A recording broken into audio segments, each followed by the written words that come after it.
रहीम, आज हम दो किस्म के गोश्त बनाने जा रहे हैं और मैंने बल्कि पका दिए हैं उनको, सिर्फ आपको दिखाना मकसूद है।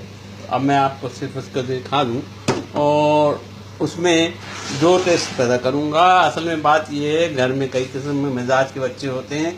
कोई बच्चे को गोश्त के साथ आलू पसंद है और किसी को गोश्त का ठेसा पसंद है।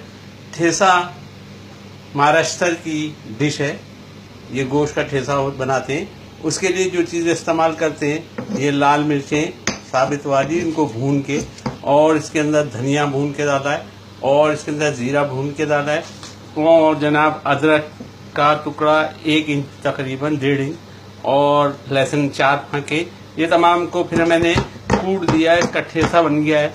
इसको हम ठेसा कहते हैं महाराष्ट्र की ज़बान में, इंडिया वाले ठेसा कहते हैं, पाकिस्तान में भी ठेसा कहते हैं। तो ये हमारा ठेसा तैयार है।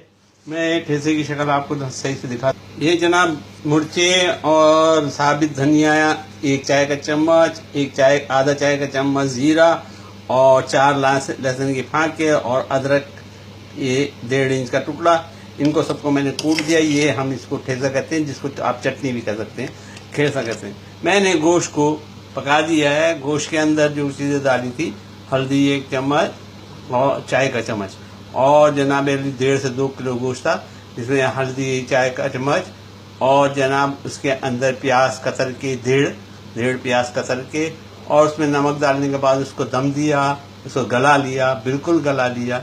मेरे घर में चंद बच्चों को गले हुआ एकदम गोश्त पसंद है, चंद को सख्त पसंद है। बहरहाल मैंने इसको गला दिया, और उसके बाद इसमें मैंने टमाटर डाले।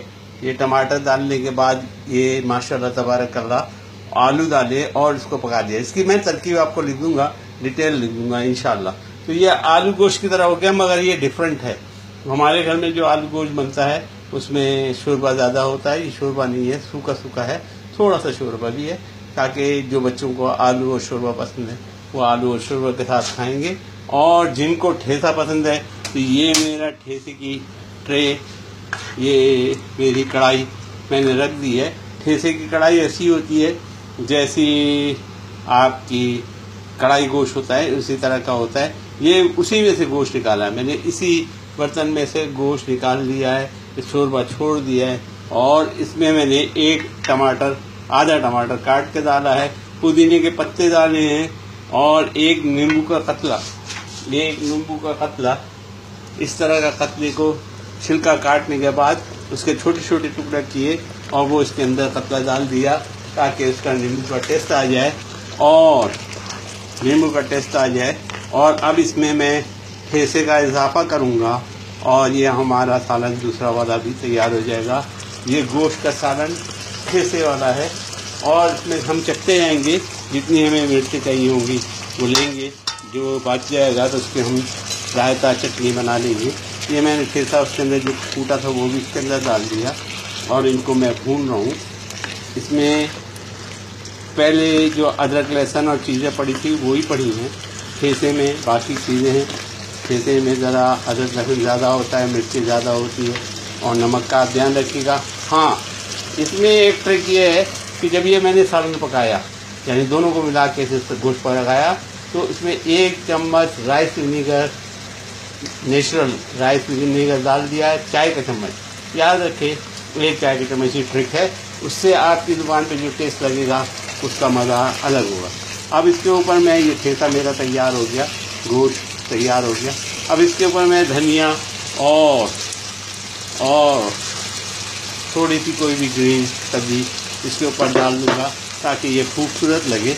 ये मेरा ठेसा तैयार ज़बरदस्त हो गया, पक गया।